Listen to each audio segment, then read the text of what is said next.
Thanks for the introduction. I am Sumegha, and I'll be talking about our recent work on quantum message authentication with Henry and Marx Henry.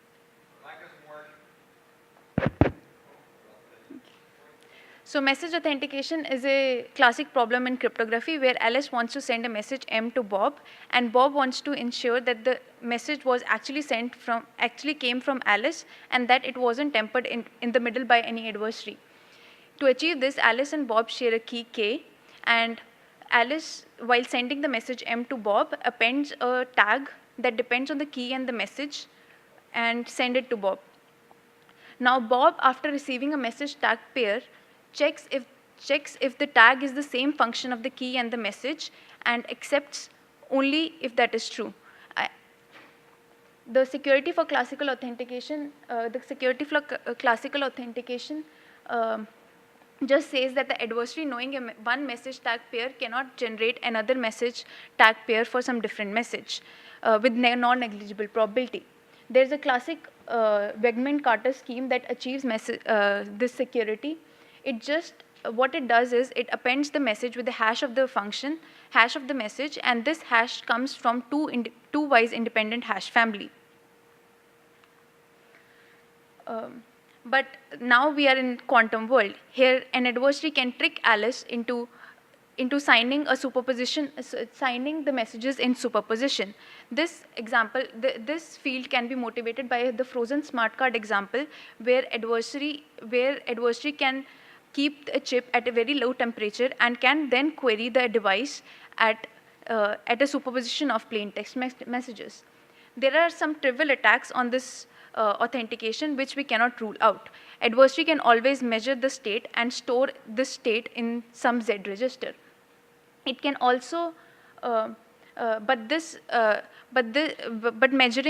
after measurement, the verification won't be able to know that if the adversary made some measurement because the verification will pass. Bonnet and Zendry were the first ones to analyze the security of superposition attacks on classical protocols.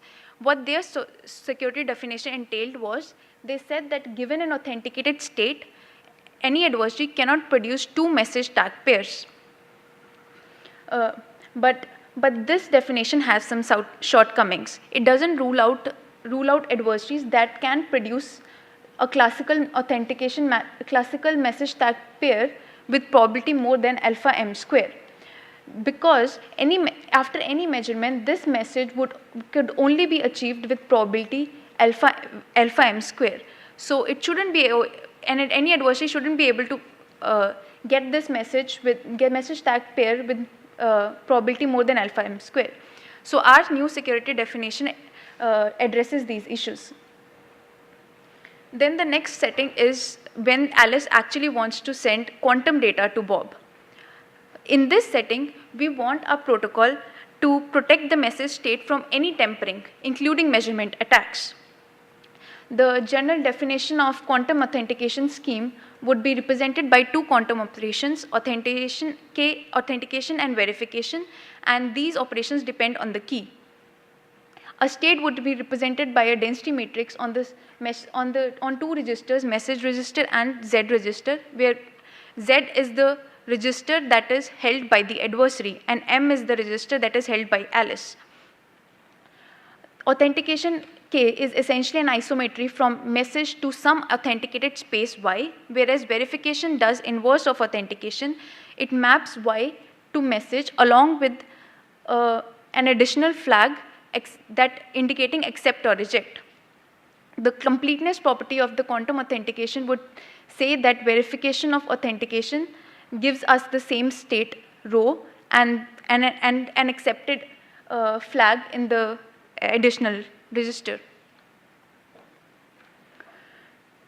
There have been a lot of previous work in this direction. The first, Barnum et al. Were the first to explore authentication of quantum data. Their security definition essentially said that conditioned on the flag being accepted, the Bob's message state should be very close to Alice's original message state. But this security definition only works when Alice message state is unentangled with adversary's register. Why is that? Consider that Alice has two states, phi0 and phi1, and Z register is 0 when the state is phi0 and 1 when the state is phi1. Now the adversary can always measure its Z register and choose to forward the state only when its Z register measures out to be 0. And thus the accepted Bob's state would be very different from Alice's original message state. Then there were other papers by Hedden et al., Dupius et al., and Broadbent et al., which studied authentication of quantum schemes under with security against entangled adversaries, and Dupius et al. Were the first to give such definition.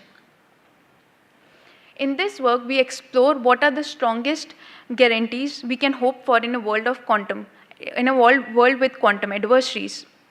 We give new security definitions for classical authentication and quantum authentication.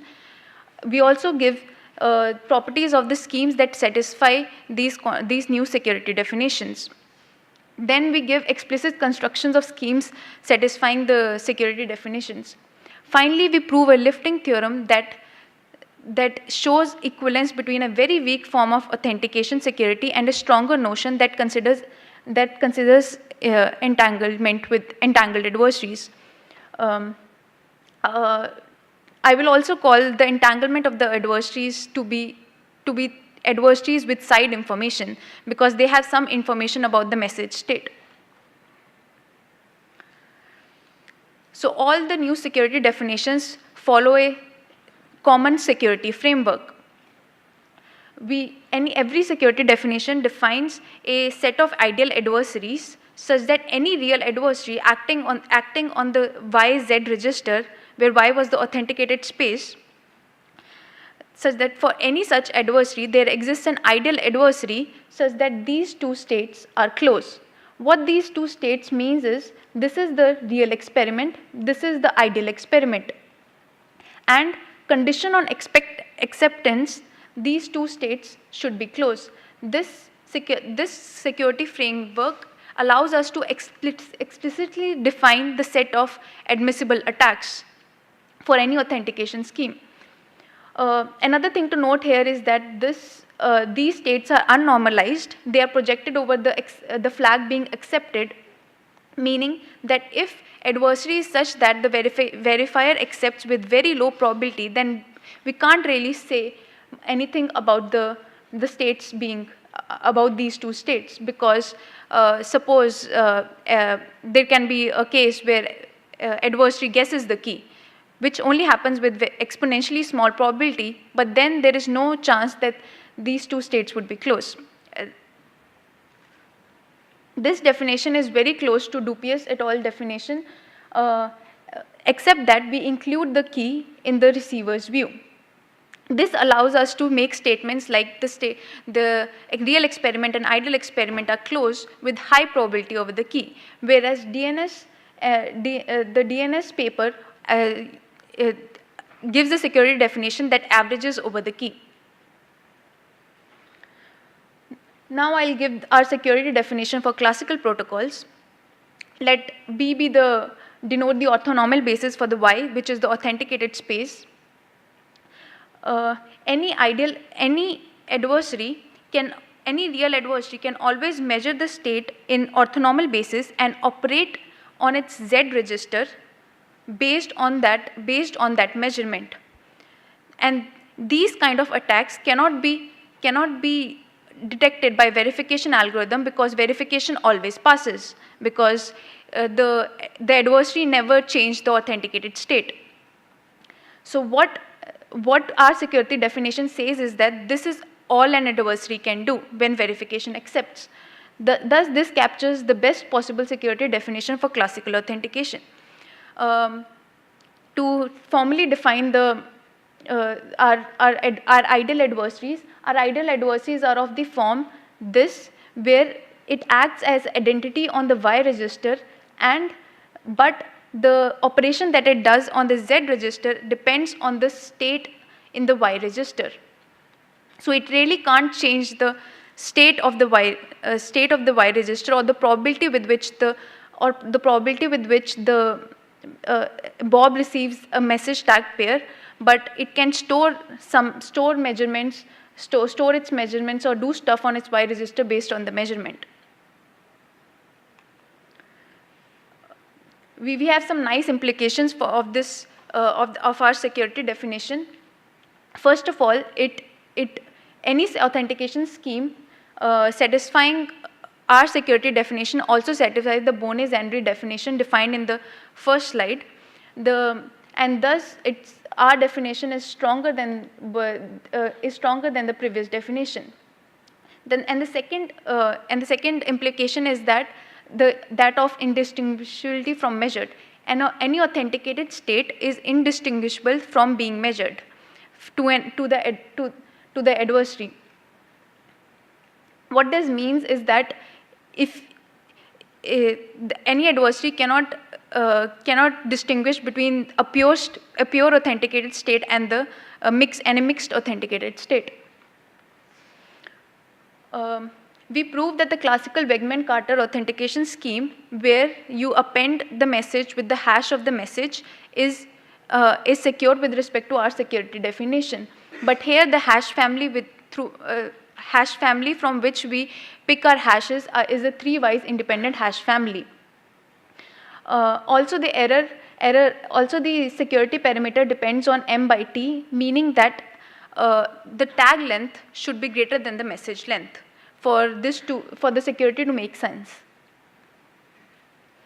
Then next comes our strongest security definition of total authentication. Here, even when we are doing operations on doing authentication of quantum data, as adversary is entangled with the message state, it can always do some measurements on the Z register and choose to forward the state based on those measurements, or do some random operations on the Z register. So these kind of attacks cannot be detected by the verification algorithm. What our security definition says is that this is all an adversary can do. So the oblivious adversaries are the set of adversaries that are of the form this, where it acts identity on the Y register and has a general super operator acting on the Z register. Note that this operator does not depend on the authenticated state. So if verification accepts, the adversary is close to such an adversary, and the adversary will end up knowing nothing about the authenticated state or the key or any other thing. We have some good implications of the total authentication. Authentication implies encryption. This is analogous to Barnum et al.'s result. They also proved a similar result. We say that if the Z register that the adversary hold, the states in those registers are the same, then whatever the message states are, these authentications would also be same, would also be close. This implies encryption. Then total authentication gives a very simple QKD protocol. The observation that the quantum authentication implies QKD was first observed by Charlie Bennett. The final property is a simple property that of key reuse if verification accepts. This for an ideal adversary, as key was in the receiver's view, and we said that and for an ideal adversary, key is completely unentangled with adversary's register. An ideal adversary learns nothing about the key. And when verification accepts, as the states are close, the real experiment and ideal experiment are close, this means that a real adversary also learns nothing about the key, and the key can be reused. This is unique to our new security definition and cannot be said, and this statement cannot be made for the DNS security definition.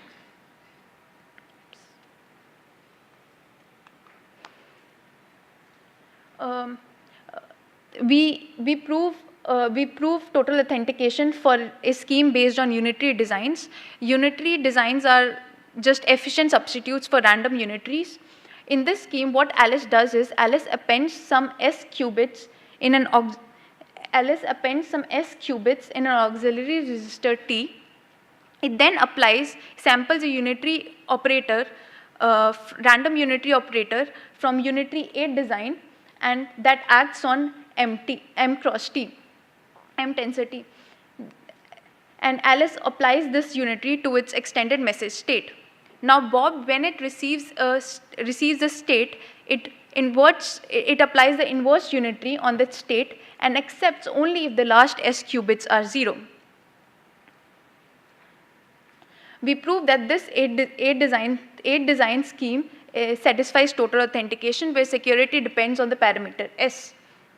This protocol is inspired by Clifford scheme of Aharonov, Clifford, which is a unitary T design. We weren't able to prove total authentication for that scheme, but previous papers have proved that this scheme satisfies the weaker definition that averages over the key. Our last security definition is a slight weakening of total authentication that allows adversaries to learn something about the key. Here, the ideal adversaries still only act on the side information, but in a manner that can depend on the leakage function, key leakage function. We believe that this security definition is equivalent to the security definition that averages over the key. Finally we give a authentication, a very simple scheme that satisfies total authentication with key leakage. What it does is it applies the Wegman-Carter scheme, the Wegman-Carter authentication scheme with key K on the message state, and then it applies a quantum Fourier transform on that state, and then finally it applies another Wegman-Carter authentication scheme with a separate key H. We proved that this scheme satisfies total authentication with key leakage, but it may leak the outer key H.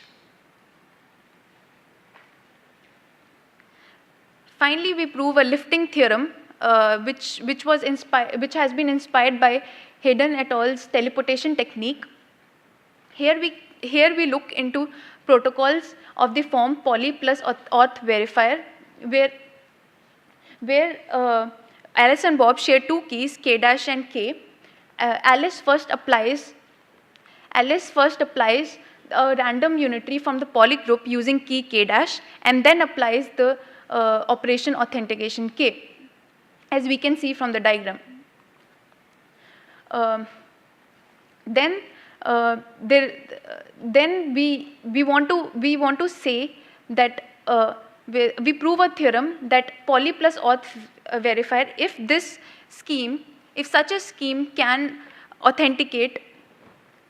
securely authenticate a single message state, which is one half of a maximally entangled pair, then it securely authenticates all states, even the ones which are entangled with the adversary, in a key average manner. That is, it satisfies the DNS security definition.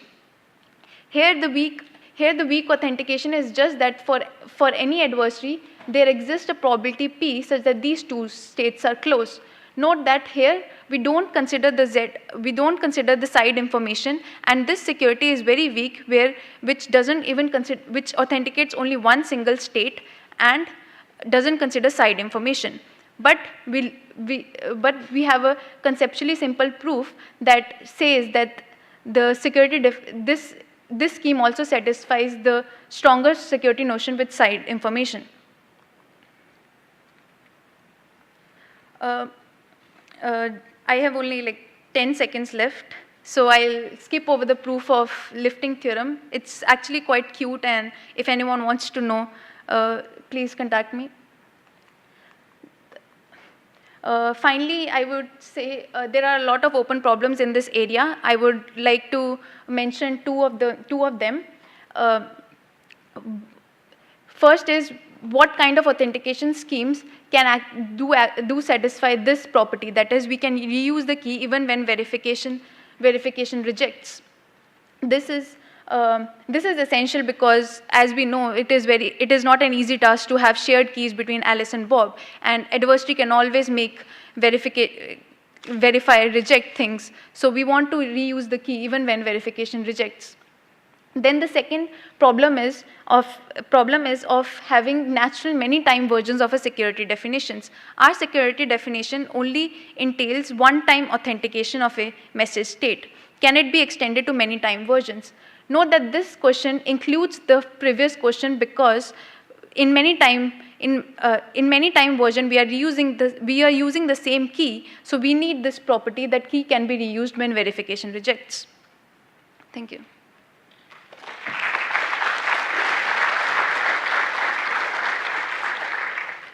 Thank you very much, Sumegha. Okay. We have time for one question.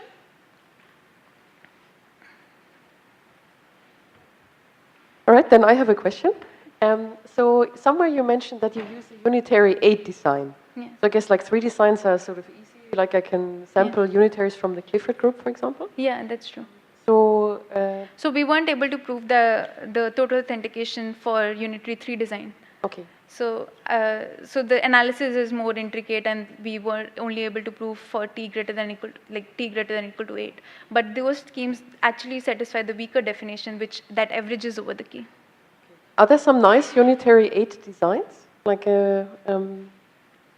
I guess there's a paper by David Gross, for example, where they construct higher order designs, but I'm actually not sure how complicated these unitaries are.